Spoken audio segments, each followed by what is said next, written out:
Bismillahirrahmanirrahim. Bismillahirrahmanirrahim. Raditu billahi rabba wa bil islami dina wa bi Muhammadin nabiyya. Subhanaka la ilma lana illa ma 'allamtana innaka antal alimul hakim. Wa qur rabbi zidna ilma warzuqna fahma. Wa hayyikum bi tahiyyatil Islam. Assalamualaikum warahmatullahi wabarakatuh. Alhamdulillah wa syukru lillah wa la hawla wa la quwwata illa billah. Allahumma salli ala Muhammad wa ala ali Muhammad. Assalatu wassalamu alaika ya Rasulullah.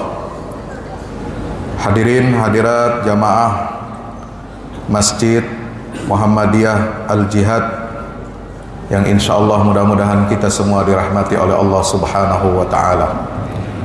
Bersyukur kita kehadirat Allah, senantiasa kita panjatkan puja dan puji syukur kehadirat Allah Azza wa Jalla yang mempertemukan saya dan saudara-saudara semua kaum muslimin dan muslimat.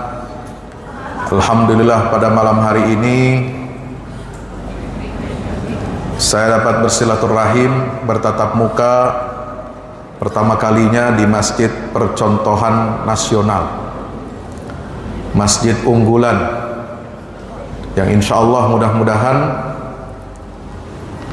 jamaah yang senantiasa memakmurkan masjid ini adalah jamaah yang senantiasa dipenuhi dengan cahaya dari Allah Subhanahu wa ta'ala. Fihi rijalun yuhibbuna ayyatatahharu wallahu yuhibbul mutahhirin. Di dalam masjid yang mulia itu terdapat hamba-hamba Allah, laki-laki yang gagah, rijalun yuhibbuna ayyatatahharu, mereka senang, suka untuk membersihkan diri mereka. Dan Allah sangat mencintai orang-orang yang senantiasa mau membersihkan jiwanya. Qad aflaha man tazakka wa dzakara asma rabbih fasalla. Sungguh beruntung kata Allah orang yang mau menyucikan dirinya dan kemudian dia senantiasa menyebut dan mengingat nama Allah Subhanahu wa ta'ala. Mudah-mudahan kita tergolong sebagai hamba-hamba yang senantiasa dibersihkan dan disucikan jiwanya oleh Allah Subhanahu wa ta'ala. Amin ya rabbal alamin. Maka berkaitan dengan cahaya yang lahir dari peradaban masjid ini, kita teringat dengan peristiwa yang istimewa, peristiwa besar yang dialami oleh baginda Rasulullah sallallahu alaihi wasallam. Peristiwa agung itu adalah hijrah dari Makkah ke Madinah. Kalau saudara, bapak ibu sekalian membaca, menelaah kitab-kitab tafsir ataupun sirah, tidak ada satu ulama yang menyebut peristiwa hijrah itu adalah mukjizatnya Rasulullah. Betul? Betul apa tidak? Tidak ada yang menyebut hijrah itu adalah mukjizat Nabi. Kalau mukjizat Nabi itu yang paling pertama Al-Quran, pasti mukjizat. Yang kedua biasanya orang menyebut terlintas dalam hatinya, benaknya adalah Isra dan Mi'raj, perjalanan yang luar biasa, menembus batas-batas yang dimiliki oleh umat manusia. Kecanggihannya, teknologinya tidak akan sanggup bisa melakukan perjalanan sedemikian hebat. Dengan Nabi SAW diperlihatkan tanda-tanda kebesaran Allah Subhanahu wa ta'ala, baik dalam perjalanan dari Makkah, dari Masjidil Haram menuju Masjidil Aqsa, lalu kemudian dari Masjidil Aqsa ke Sidratil Muntaha. Orang biasa mengasosiasikan mukjizat itu dengan peristiwa terbelahnya bulan. Iqtarabatis sa'atu wan syaqqal qamar. Ada surat khusus namanya surat bulan. Surat apa? Bulan, Al-Qamar. Selain di dalam Quran ada surat matahari, surah Asy-Syams. Ya, itu juga mukjizat. Nabi menunjuk bulan ketika purnama, kemudian ketika kaum musyrikin minta diberikan tanda mukjizat, beliau dengan izin Allah Subhanahu wa taala ketika menunjuk bulan purnama itu, beliau mengatakan terbelahlah bulan itu, dan Allah membelahnya menjadi dua. Dan tanda-tanda mukjizat itu sampai sekarang masih bisa disaksikan dan dibuktikan oleh sains. Ada belahan tengah yang terjadi di daratan bulan itu. Lalu mukjizat Nabi itu biasanya diasosiasikan dengan apa? Dengan keluarnya air dari jemari Rasulullah sallallahu alaihi wasallam, memberikan minum. Kemudian makanan yang dimakan oleh Rasulullah SAW, ya, kemudian mengajak sahabat-sahabatnya untuk makan. Banyak sahabatnya datang mengantri makan, tapi makanan yang ada itu tidak ada habis-habisnya. Selalu bertambah, ada lagi. Padahal tidak ada suplai pasokan daging kurban dari Masjid Al-Jihad. Subhanallah. Jamaah yang dirahmati Allah Subhanahu wa taala, hijrah ini bukan peristiwa mukjizat. Semuanya adalah bentuk Allah Subhanahu wa taala memberikan pelajaran kepada kita, gambaran bahwa hijrah itu adalah usaha dan keringat, ikhtiar yang berpadu dengan kekuasaan Allah Subhanahu wa taala. Kalau Allah ingin menghijrahkan nabinya tanpa perlu susah payah, tanpa perlu capek-capek, ya, Allah bisa berangkatkan nabinya hijrah dari Makkah ke Madinah sebagaimana perjalanan Isra dan Mi'raj. Tinggal naik burak didampingi Jibril, sampai langsung. Tapi apa yang ditunjukkan dalam peristiwa hijrah Nabi? Itu adalah kombinasi ikhtiar, usaha. Bahwa umat ini membangun peradaban itu tidak bisa simsalabim abrakadabra, seperti kita membalik telapak tangan jadilah bangunan yang besar, jadilah mercusuar. Tidak. Nabi memulai perubahan, transformasi dari adzillah, kehinaan, dari ketidakberdayaan kepada izzah. Walillahil izzatu walirasulihi walil mu'minin. Itu semua dengan ikhtiar dan keringat beliau sallallahu alaihi wasallam. Ya. Ada kombinasi antara ikhtiar dengan kekuasaan Allah untuk melindungi Nabi Muhammad SAW, sebagaimana digambarkan dalam surah At-Taubah. Illa tansuruh faqad nasarahullah. Jika kalian tidak mau menolong Muhammad sallallahu alaihi wasallam, maka sungguh Allah telah menolong dia. Bagaimana? Idh akhrajahu alladhina kafaru thaniya ithnaini idh huma fil ghar idh yaqulu li sahibihi la tahzan innallaha ma'ana. Fa'anzalallahu sakinatahu alaihi wa ayyadahu bijunudin lam tarawha wa ja'ala kalimatal ladzina kafaru sufla wa kalimatullahi hiyal ulya. Ingatlah ketika Muhammad itu diusir oleh kaumnya, orang-orang kafir. Dalam keadaan beliau seorang diri, berdua ditemani sahabat setianya, yaitu Abu Bakar Siddiq radhiyallahu anhu. Ketika Nabi sendirian menghadapi situasi yang genting, situasi yang sangat menakutkan, dikepung rumahnya, dikirim utusan pemuda-pemuda dari setiap kabilah untuk membunuh baginda Rasulullah sallallahu alaihi wasallam. Beliau keluar dari rumahnya diselamatkan oleh Allah. وَجَعَلْنَا مِنْ بَيْنِ أَيْدِيهِمْ سَدًّا وَمِنْ خَلْفِهِمْ سَدًّا فَأَغْشَيْنَاهُمْ فَهُمْ لَا يُبْصِرُونَ. Di dalam surat Yasin.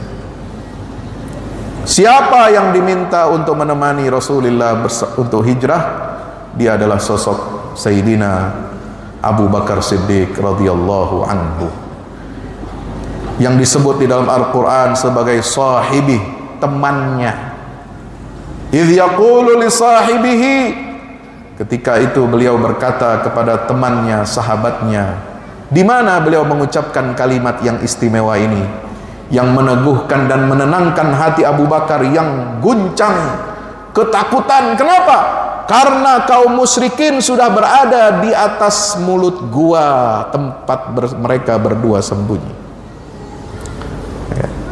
Nampak terompah kakinya tokoh-tokoh musyrikin itu berlalu lalang melihat apakah di dalam gua ini ada makhluk, ada manusia. Dan Allah kuasa untuk menjadikan di depan mulut gua itu apa? Sarang laba-laba, dan ada burung yang sedang apa? Bertelur, saudara. Yang menunjukkan tidak mungkin ada manusia. Kalau ada manusia pasti sarang laba-laba ini sudah tidak ada, dan burung itu tidak akan mungkin tenang dia kalau ada manusia di dalam itu. Allah selamatkan. Idh yaqulu li sahibihi la tahzan, jangan kau bersedih wahai Abu Bakar. Innallaha ma'ana, sungguhnya Allah itu berserta kita.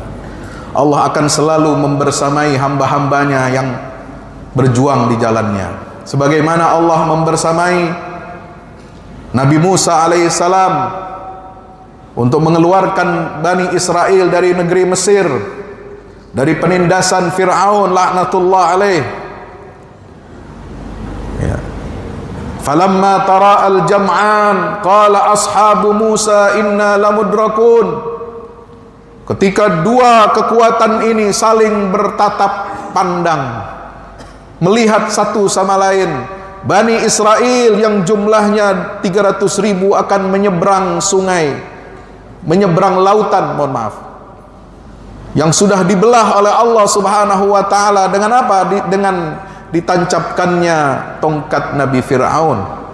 Fanfalaqa fakana kullu firqin qattaudil azim. Mereka hendak menyeberang, di belakang mereka datang bala tentara Fir'aun lengkap dengan senjata, dengan amunisinya, siap untuk menghajar dan menghancurkan, menghabisi Nabi Musa dan Bani Israel.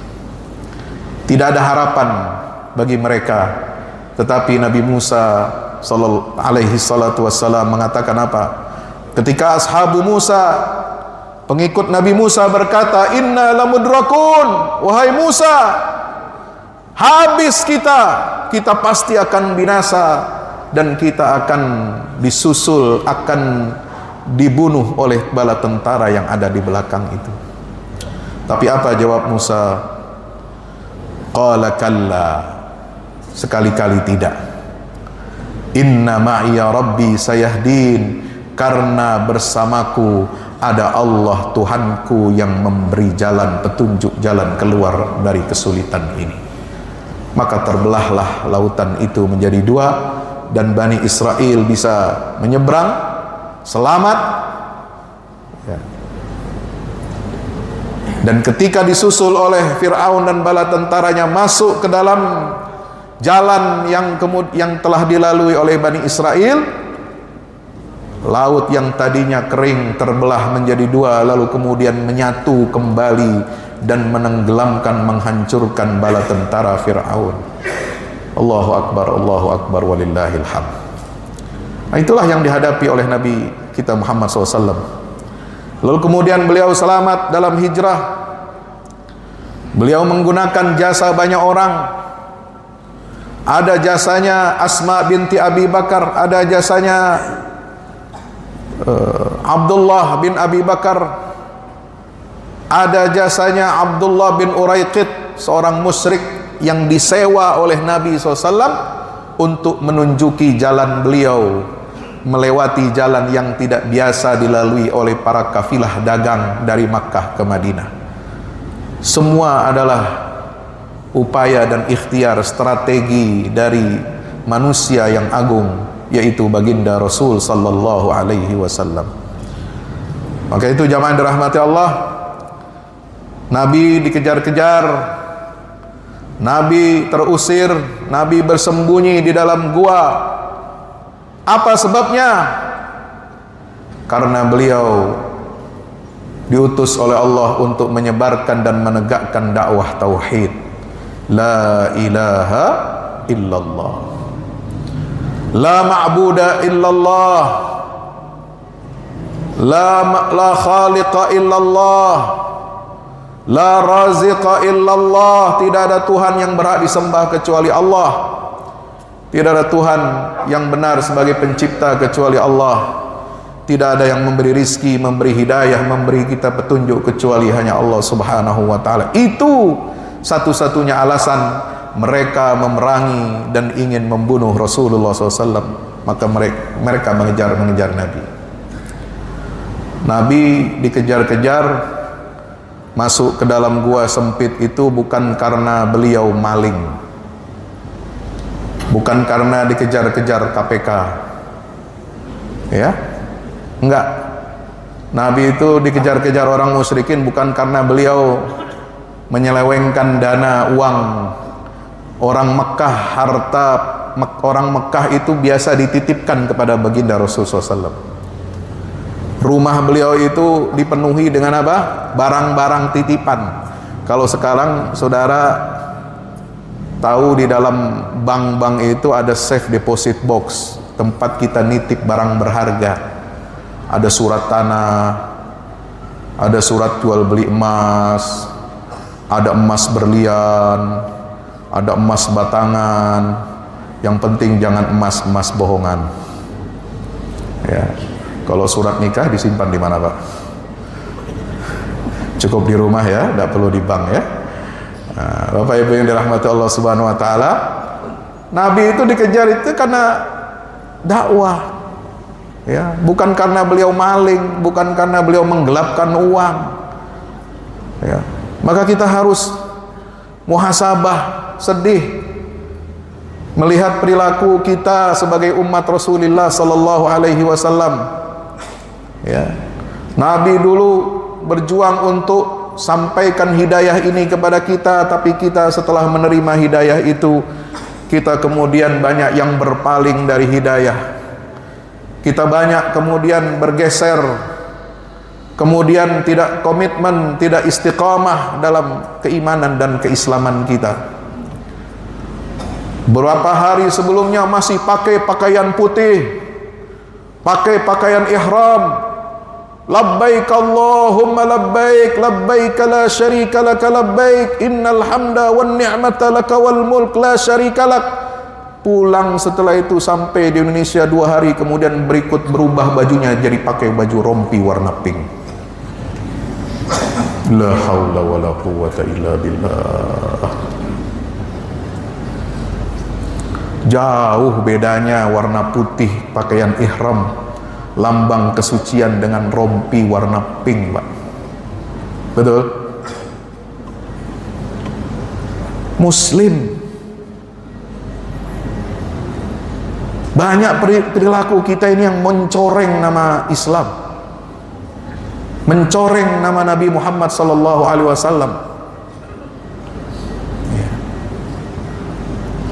Namanya Muslim, KTP-nya Muslim, tapi tiap hari Jumat bagi-bagi Jumat berkah, dapat uang haram ilegal dari imigrasi izin tinggal warga negara asing.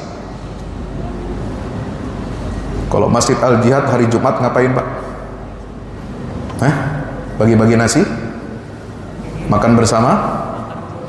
Makan bubur gratis MBG di Al Jihad, Masya Allah. Tapi ada koruptor berbaju Muslim, dia bagi-bagi uang haram di hari Jumat, penistaan agama, betul itu. Lalu pakai kode sandinya nama malaikat. La haula wala quwwata. Malaikat mungkin marahnya luar biasa ini.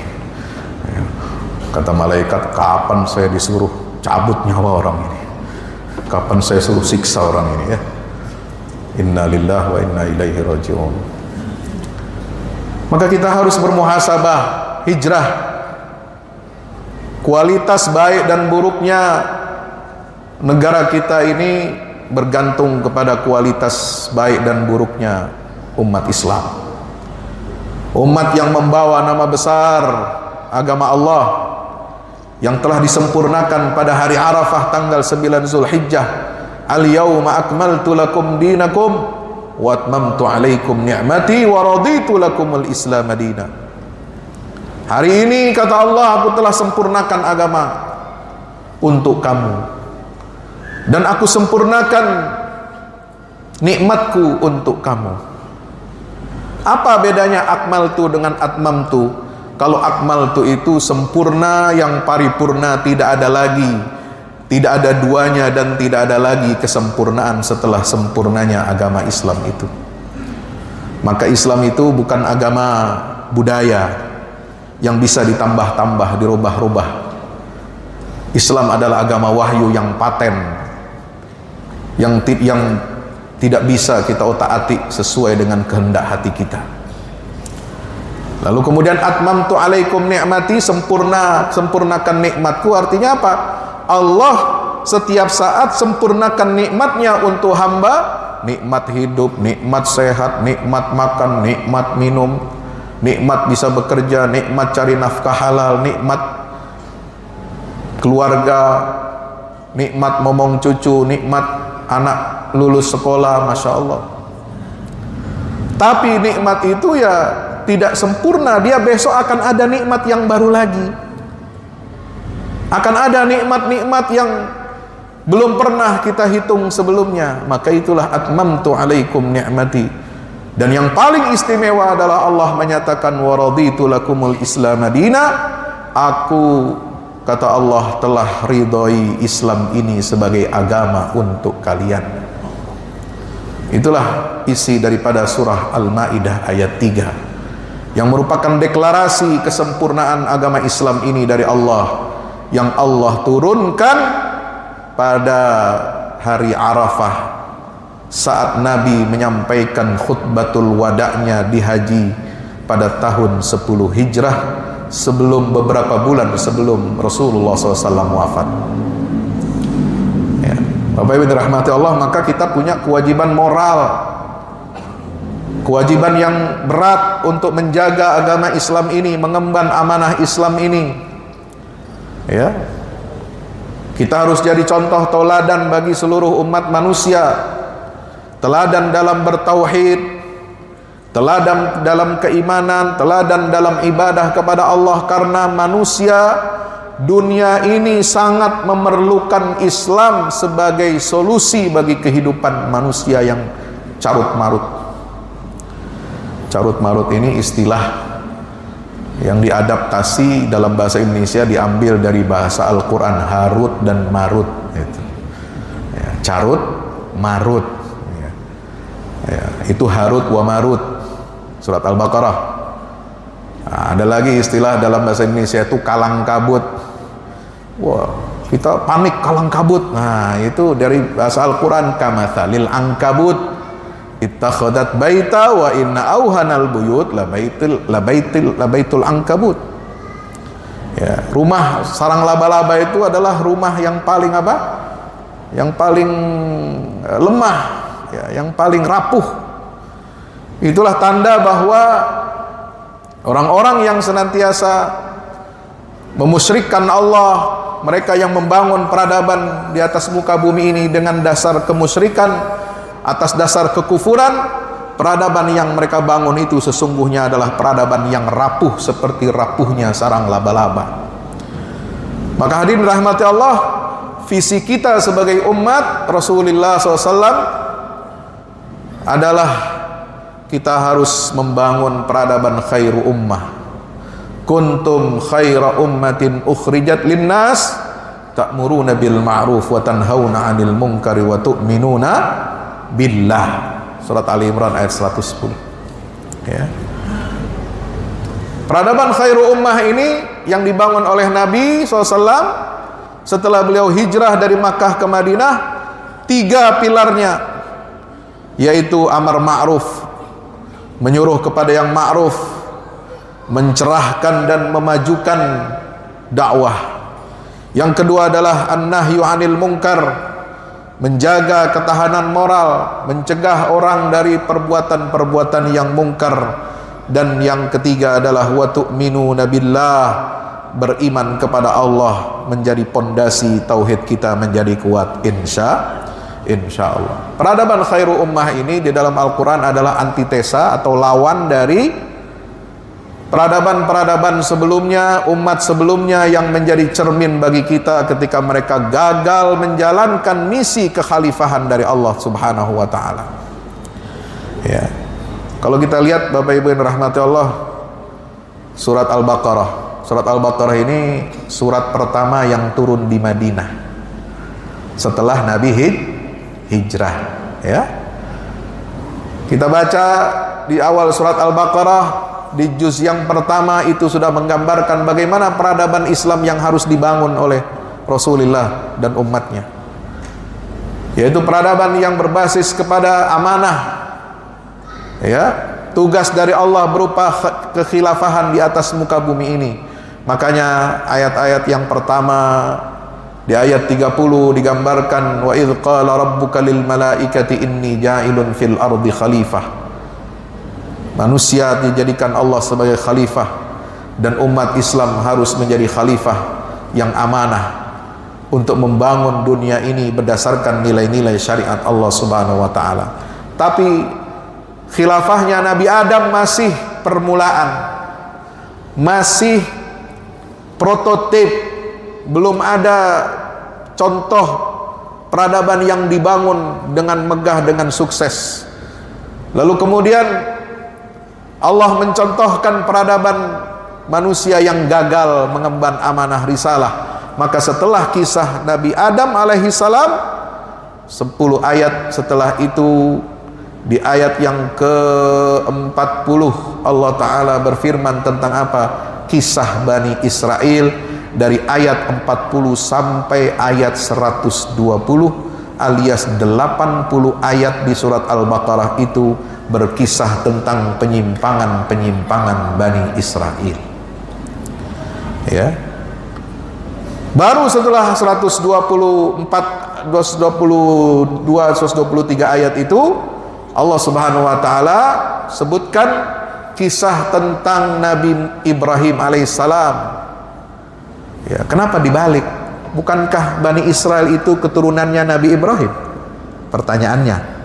Tapi kenapa kisah Nabi Ibrahim dalam surat pertama yang turun di Madinah itu baru ada setelah 82 ayat Allah berkisah tentang penyimpangan-penyimpangan Bani Israel?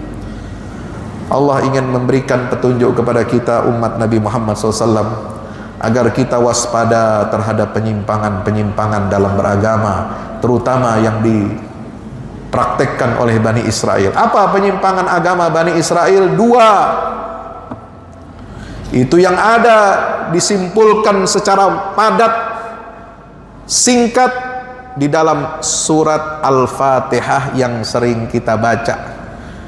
Ihdinas siratal mustaqim siratal ladzina an'amta 'alaihim ghairil maghdubi 'alaihim waladdallin. Apa penyimpangan Bani Israel? Yaitu mereka menjadi orang-orang yang dimurkai oleh Allah dan orang-orang yang tersesat dari agama Allah. Kenapa Yahudi, Bani Israel ini dibagi menjadi 2 agamanya? Satu mengikuti ajaran Yahudi. Kenapa Yahudi disebut al-maghdubi alaihim, yang dimurkai? Karena mereka punya ilmu, tapi mereka tidak mau mengamalkan ilmunya dan menolak kebenaran yang datang dari Allah, padahal mereka tahu ilmu, tahu Rasulullah Muhammad SAW itu adalah utusan Allah yang wajib untuk mereka imani, tetapi mereka mendustai dan mengkufuri Nabi Muhammad sallallahu alaihi wasallam, maka mereka dicap oleh Allah sebagai al-maghdubi alaihim. Kenapa Nasrani, bagian dari Bani Israel, itu dikatakan orang-orang yang tersesat? Karena mereka beramal tanpa ilmu. Kebalikan dari Yahudi. Kalau Yahudi punya ilmunya, tauhidnya Mereka merasa paling jos, paling keren. Ya, Tuhan mereka itu satu. Ya, Yahudi itu tauhid Tuhannya. Maka mereka itu menghina, melecehkan, meremehkan Kristen itu kenapa? Karena Kristen dianggap agama pagan. Ya, Tuhannya 3 katanya. Ya, nyembah salib dan macam-macam. Itu mereka benci kepada Nasrani itu, orang Yahudi. Kenapa? Karena Nasrani dianggap menyimpang dari agama Yahudi, agama tauhid. Ya. Hadirin dirahmati Allah, maka itu ciri orang Nasrani di dalam Al-Quran itu apa? Beramal tanpa ilmu, dengan hawa nafsu. Ya. Merekayasa ibadah-ibadah, merekayasa konsep tentang ketuhanan, merekayasa konsep tentang penebusan dosa, sehingga apa? Menyebabkan mereka tersesat dari agama Allah Subhanahu wa ta'ala, dan mereka saling melaknat satu dengan yang lainnya. Wa qalatil yahudu laisatin nasara ala syai' wa qalatin nasara laisatil yahudu ala syai'. Masing-masing saling menafikan. Ya. Tetapi Islam datang untuk meluruskan kedua-dua golongan ini, mengembalikan mereka kepada fitrah tauhid, mewajibkan mereka untuk beriman kepada risalah dan syariat yang dibawa oleh Nabi kita Muhammad sallallahu alaihi wasallam. Apa yang menyebabkan kegagalan Bani Israel? Karena mereka memiliki sifat materialistik, mencari celah untuk lari dari tanggung jawab syariat Allah. Mereka suka berbantah-bantahan, mereka suka melakukan apa? Berbantah-bantahan kepada agama Allah, mempersulit diri sendiri, dan mereka baru melakukan perintah Allah setelah dalam keadaan terpojok, dan mereka lakukan itu dengan terpaksa. Itulah yang disimbolkan dalam kisah sapi, ya, yang menjadi saksi atas pembunuhan yang dilakukan oleh seorang laki-laki dari Bani Israel. Kisahnya ada di dalam Al-Quran. Itu kisah tentang Nabi Musa perintahkan, ya, untuk Bani Israel itu menyembelih sapi, tapi bukan untuk sapi kurban, ya, seperti di Masjid Al-Jihad, bukan. Tapi sapi itu disuruh dipotong. Untuk apa? Supaya nanti bagian dari tubuh sapi itu dipukulkan ke mayat korban yang dengan izin Allah, kemudian korban itu bisa hidup, dihidupkan oleh Allah, dan dia bisa bersaksi dan bisa mengungkap siapa pelaku pembunuhan yang sebenarnya.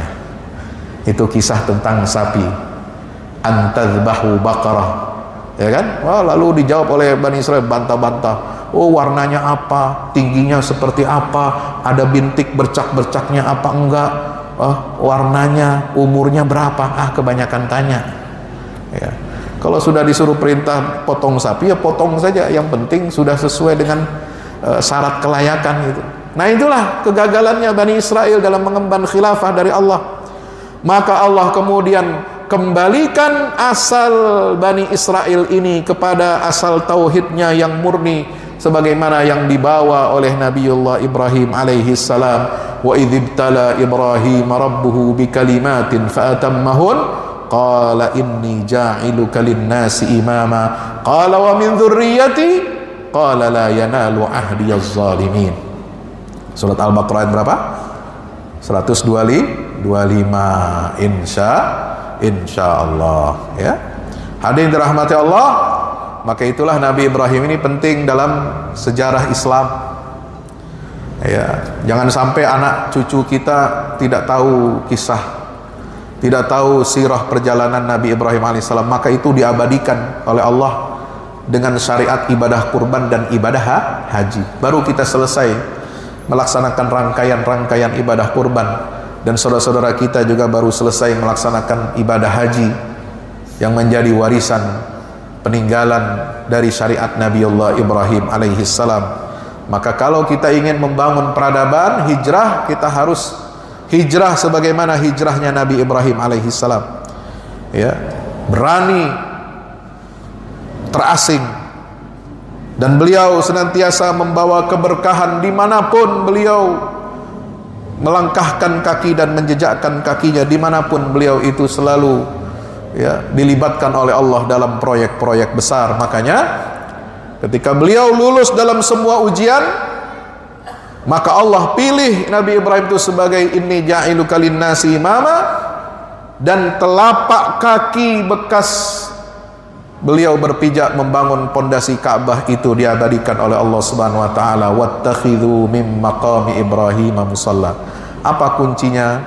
Kalau kita ingin membangun peradaban tauhid ini yang baik, mari kita teladani Nabi Allah Ibrahim di surat An-Nahl ayat 125, wa man ahsanu An-Nisa Ali Imran 125, wa man ahsanu dinan mimman aslama wajhahu lillahi wa huwa muhsinun wattaba'a millata Ibrahim hanifa wattakhadallahu Ibrahim khalila.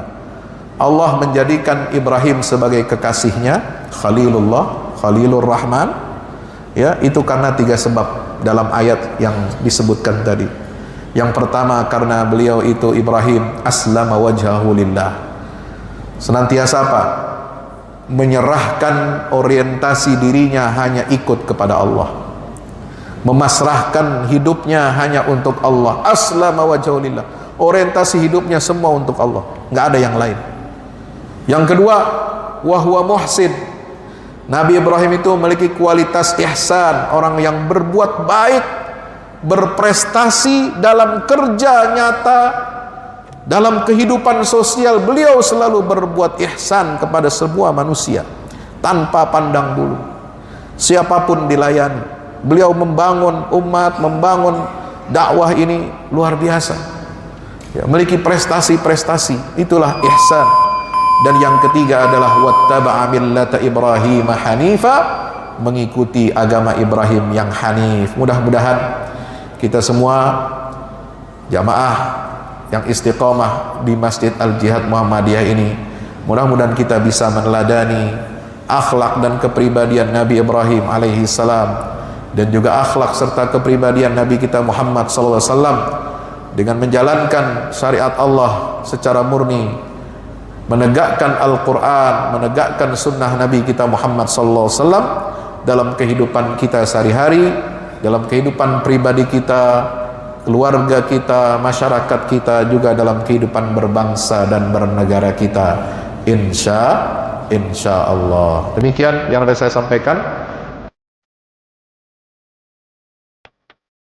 Segera hadir buku terbaru dari Ustadz Fahmi Salim, Haji dari Pemurnian Misi Kenabian ke Revolusi Kebangkitan. Buku ini berisikan 336 halaman yang merupakan sebuah karya reflektif yang mengajak para pembaca menelusuri makna haji lebih dalam dari sekedar ritual tahunan. Buku ini menghadirkan perspektif spiritual, historis, dan peradaban yang menggambarkan ibadah haji sebagai momentum pemurnian jiwa, sekaligus titik awal kebangkitan umat. Melalui bahasa yang mengalir dan analisis yang tajam, pembaca diajak untuk memahami hakikat haji sebagai perjalanan menuju Allah. Selain itu, pembaca juga diajak untuk menilai persatuan dan kesetaraan dalam beribadah. Dimensi sosial dan peradaban dari manasik haji sampai peran haji dalam menjaga warisan kenabian hingga spirit kebangkitan umat dalam bingkai tauhid. Buku ini lebih dari sekedar buku religi. Ini adalah ajakan untuk melihat ibadah haji sebagai gerakan transformasi diri dan gerakan keumatan. Segera hadir di toko buku favorit Anda dan jangan lewatkan kesempatan untuk menjadi bagian dari perjalanan bermakna ini. Untuk pemesanan, hubungi nomor berikut ini atau klik link di bawah ini. Assalamualaikum warahmatullahi wabarakatuh. Yang terbaru dari Al-Fahmu Institute, buku petunjuk manusia pilihan, karya Ustadz Fahmi Salim.